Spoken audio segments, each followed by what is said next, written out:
Hello there, my very good friends. On this afternoon news video, WWE Evolution is a box office bust.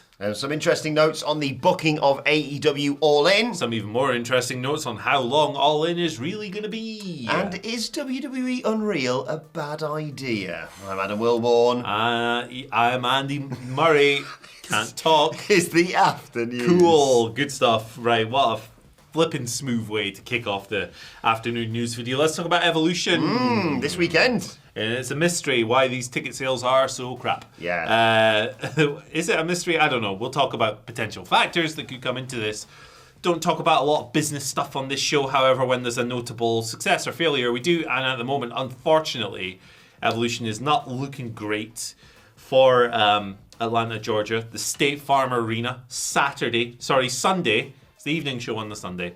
WrestleTix came out with their update on this over the weekend. They were a bit later than they usually are in sourcing the ticket maps for this show. That led to a lot of conspiracy theories. Is WrestleTix biased in reporting numbers? Yeah. Brandon Thurston gets that sometimes. It's wild. But yeah, people will assign that to literally anything.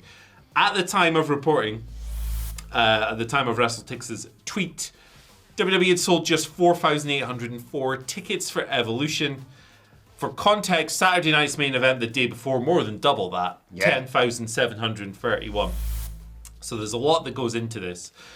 4,800, if you're looking at like a regular TV show, weekly show, you might not panic too much, I guess. The thing with it in 2025 is that WWE's attendances have been really strong. Yeah. So that something like this stands out. I believe it's on course currently to be the lowest attended WWE pay. Remove the pandemic, obviously. Yeah. Because no one was there. But it's the lowest attended one since Stamping Ground, which was like, was that 2019? Bad times. Yeah, a while ago, 6 years ago. They may get, who knows? Maybe they'll do little promo deals, little fast tickets out to people, little freebies. Who knows? Something to relate to Saturday night's main event, obviously with that being in Atlanta as well. Yeah, maybe there's some kind of deal going on. They could announce some big matches in the next few days. Yeah. Still got many people to be added to like the women's tag match. Yeah. The Iconics looking more likely. Good rumours. And more sort of legends presumably hinted at, or at least maybe even added to the card for like the Battle Royal or whatever. So who knows? Yeah, it's possibilities, but at the moment it's not looking great. No. Now, there's a couple of circumstances that might be influencing this. One is that there's literally a Beyonce concert across the street the same day. The thing with the Beyonce concert is that it's Beyonce. She's doing several shows in a row, right? Across a week. I saw her in London. She did 4 nights across like 9 days or something like that. So like, if you want to go to both shows, he's probably got a way to do that, right? There's probably a way to work around that. Also, there's the other aspect of this show was originally going to be the week before, and then WWE moved it to create this kind of packed weekend of shows that we have coming up. Obviously, there's AEW All In Texas, which is going head-to-head with NXT, right? Great American Bash. And then on Saturday night, the Saturday night's main event, there's the Ring of Honor show on the Friday, and then there's Evolution on the Sunday. So it's a packed-ass weekend.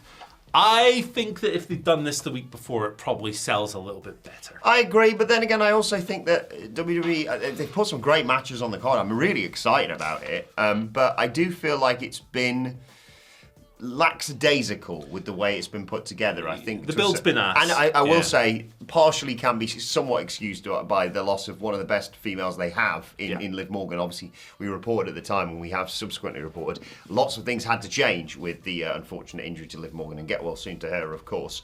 Nevertheless, like, that doesn't affect necessarily, booking the champions in matches. Obviously, maybe it might have affected Rhea Ripley. She might have been involved in like a tag partner for Nikki Bella. Who knows? But now you've got Nikki. You've got Rhea versus Io. You've got Tiffany versus Trish. You've got this tag 4-way with 2 spots, I think, still to be filled. I think it's just Alexa and Charlotte that have qualified. And this Women's Battle Royal as well. So there's some exciting stuff on the card, but I do think there's not been a great deal of like urgency of like, oh my God, it's this coming week, and get your tickets and why not, like you say, I think they will probably do something where it's like, if you've got tickets for Saturday night's main event, 50% off a ticket to Evolution as well, because if you're in town, you might as well go. It's probably going to be better action at Evolution than at Saturday night's main event, in my opinion. Yeah, I think It's still going to be a good show. Oh, for yeah. sure. And also, I'm very glad that they're doing it. And it's finally. it's a different kind of show as well, because it looks like it's going to have about 7 or 8 matches, whereas Paul Levesque typically only promotes about 5. Yeah. And I find the pacing of those shows difficult sometimes. But yeah, I think it'll be a good show. It just hasn't generated the level of interest for a variety of reasons. I feel to an extent the women are being hung out to dry to a degree here. Yeah. I think that this show was moved to this weekend as part of a promotional ploy to undermine the competition. Yep. And the competition is sitting on 22,000 for that, like that, yeah. for that baseball stadium. So yeah, it's really unfortunate that this specific show has been used for this means. If this was Backlash, for example, and they'd just gone plop, it's a bit of a different context. Mm-hmm. This is a show that people have wanted a sequel to for 7 years. Yes. And here we are. So yeah, still think it'll be a good show. There's every possibility that tickets sales do spike, but also, man, the prices of these things are routinely insane. Yeah. Like the get-in price for that NXT show, which is at Center Stage Theatre, which is a lovely little historic venue, but there's 700 people capacity. The get-in price is like $200 for a developmental show, and it's like, where does it end with these ticket prices? That's the UFC. Yeah, well, yeah. I mean, same ownership, right? I saw it with WrestleMania this year, to where at one point the get-in price was like $300. It did go down because of the way these surge pricing. I think on the day you could get in for like $150, which is still a lot to sit in the gods, right? And over here in the UK, the Forbidden Door prices were very high. I don't have the specific numbers here, but I remember looking at them and going, I'll pass. I'll pass. I'll make my choice. Different to what we've paid in previous years for AW shows. Yeah, absolutely. Events are insane. If you went to one of these Oasis shows that just happened at the weekend, you probably remortgaged your house. Yeah. To go and see Oasis. Yeah. I'm not a big fan of this. I'm not a big fan, but I was watching the videos and going, this is over as hell. It did look great, to be fair. This kind of rules. Yeah. This kind of rules. I like the way they came out as well with the headlines and the effing in the bushes. Oh, yeah, I did love the Nigel McGuinness intro, yeah. But I do think it's weird, to go on a complete tangent, that people were buying tickets for these shows being like, are they going to turn up? Are they going to be any good? Like, you kind of expect that if it's a big line. Yeah, this is it. I'm glad people had a nice time if they're fans. It looked awesome. It looked awesome, and I don't even listen to the band. No. A genuine cultural moment in the era of slop. I think indeed, when these things are becoming increasingly rare, I think it's important to go, hey, fair play. I do hope that, like you say, to circle back to Evolution, that this doesn't affect future plans, because I'd love it to be, if not a yearly event every couple of years, like you say, it doesn't have to be a thing where it's like, oh, it's June, July, we've got to put Evolution on. Yeah. As and when it is required, as and when fans want to see it, I think it's fair enough. But I hope they don't go, well, look at it, didn't really sell very well. Well, you've kind of hamstrung it with all the situations going on around it. One of the situations being, of course, All In, which takes place this weekend. And before we do that, you should be all in on NordVPN. Deal running for another 3 days until the 10th of July. It's on your screen right now. 76% off, 4 months for free, and up to $50 in an Amazon gift card. Unbelievable deal, my friends. Link in the description down below. If you've been sitting on the fence, it's only here until the 10th. Yeah. You better jump off that fence and into a VPN, which is a thing you can definitely do. Safest place to be. Yeah. Far safer than a fence. Protect yourself from the data stealing demons that live in the fence. Get out of there.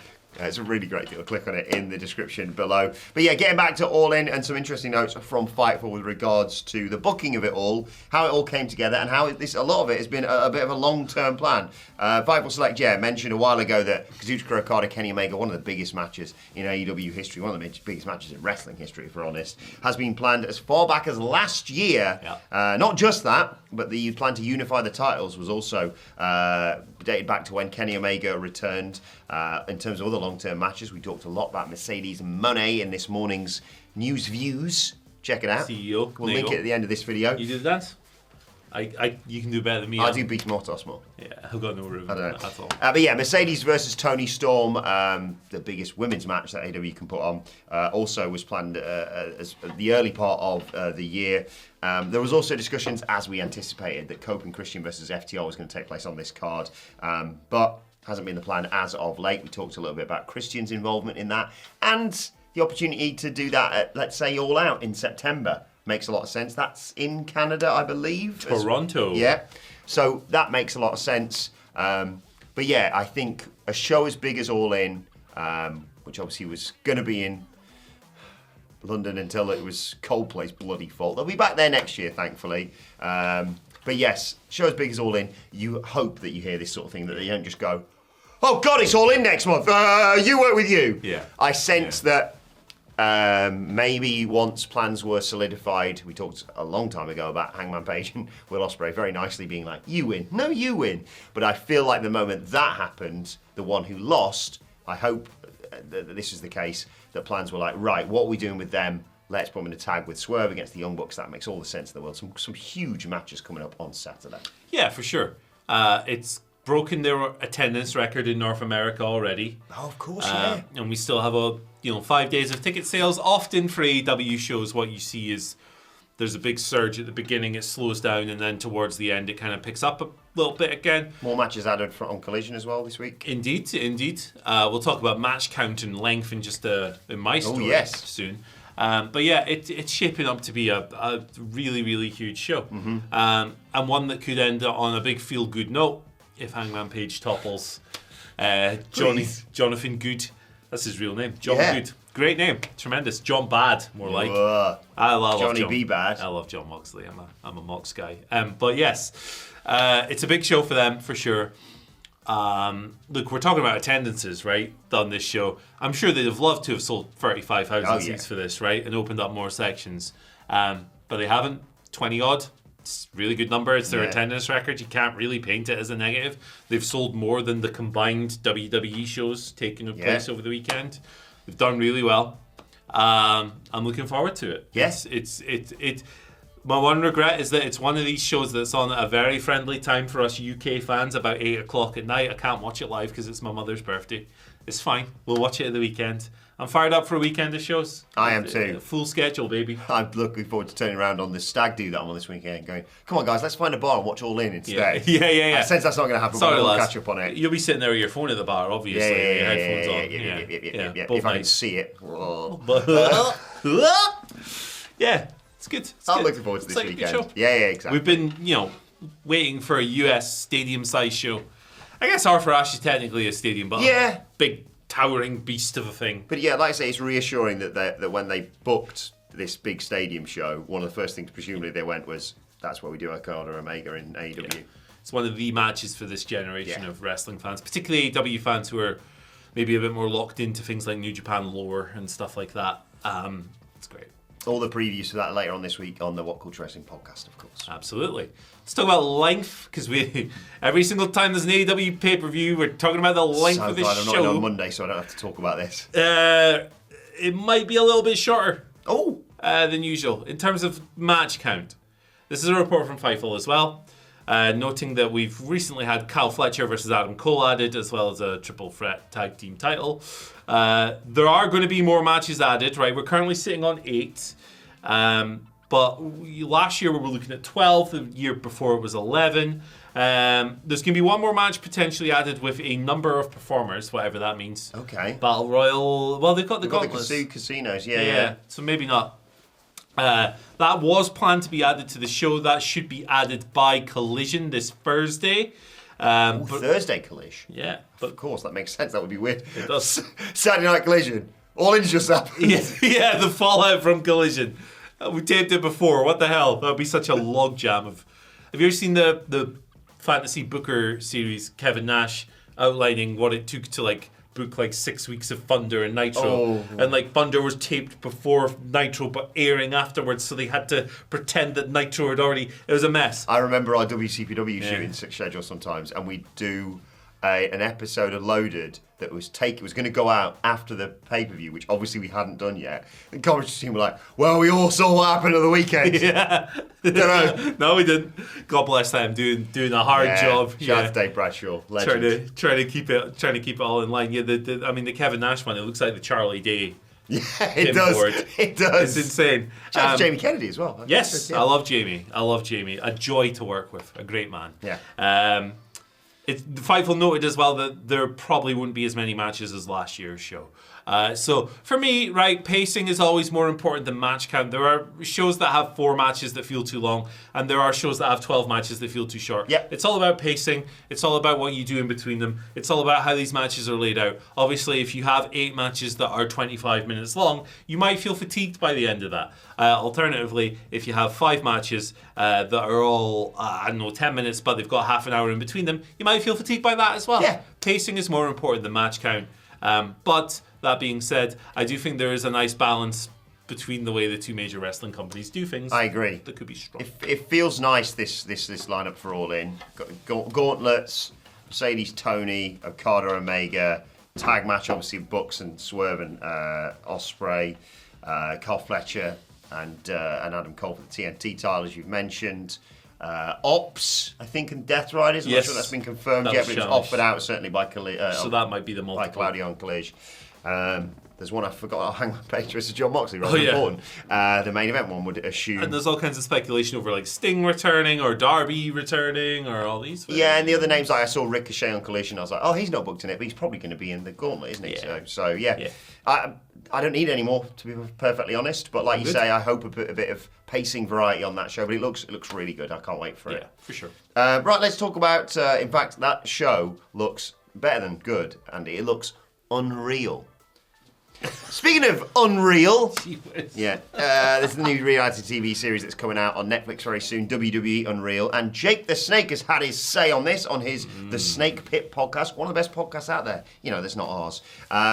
Jake initially, a little bit of fun, saying, well, they've done everything else and made money with it, they might as well do that too. It obviously gives you a bit of a sneak peek behind the scenes as to how WWE storylines are developed, peeling back that curtain even more. Jake the Snake not happy with it all, saying, I think it's foolish, I don't think that product will ever warrant enough money being made for the damage it'll do, that is just my own thoughts. A fairly divisive issue this, I think, to be perfectly honest, in my opinion, the curtain has been flung back so many different ways and different times.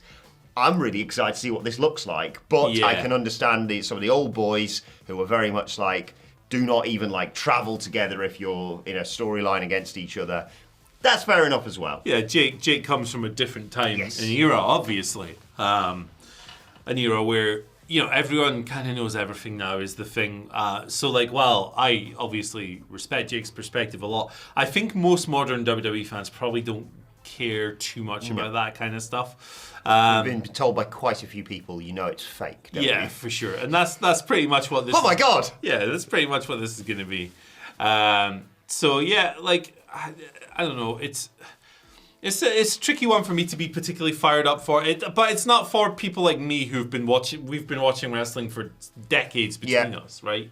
It's for people who probably tuned into the Vince McMahon documentary and got something out of that. Yeah. I watched the Vince McMahon documentary and went, okay, I know everything they've just told me. I haven't learned a thing here. I know all of this. But then if you have someone who's maybe been out of the wrestling bubble for years, they might have watched that and gone, whoa, this, and this?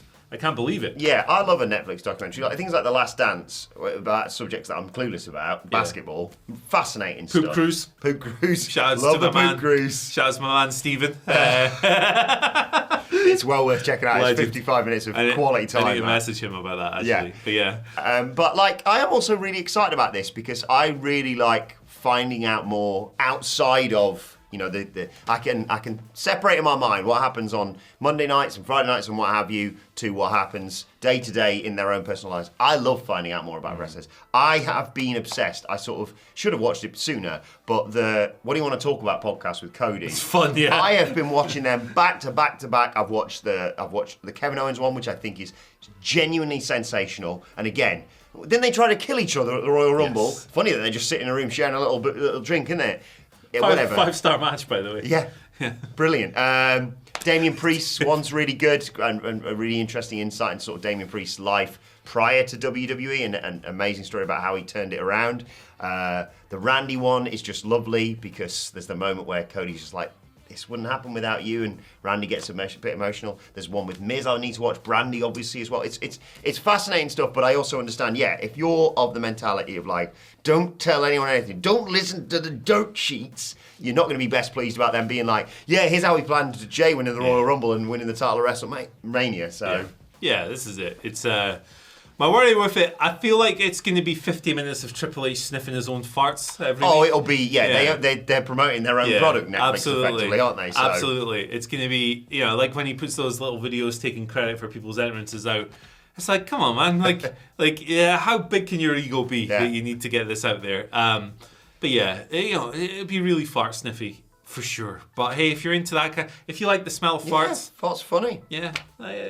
Farts are funny. I agree. I've got a fart app on my phone, just in case. You got to rip one every now and then, man. Fart World, it's called. They're always trying to charge me to get, unlock more farts. And I'm like, do I? Or do I spend that on, my child? Why don't you start an app called Fart Universe? Shall I? No, probably not. Pick a number. 69. That's unlock the full pack. Oh, right, okay. And I'll probably have to sit through an advert to get through this. Oh, no, we're all right. Okay, Andy, pick a number between 1 and 19. As you can see, there's a festive fart there that's just waiting for me. In July. When you get there. 1 to 19? 7. 7, okay. Looking forward to WWE Unreal. There you go. That was disgusting. Let's get the hell out of here. See you later. Here's 12 brutal wrestling ribs that made it to TV. Ooh. Look at that thumbnail, man. Hey. Look at that. I've done the same link for the 2 videos in a row. Bye. Bye. Bye.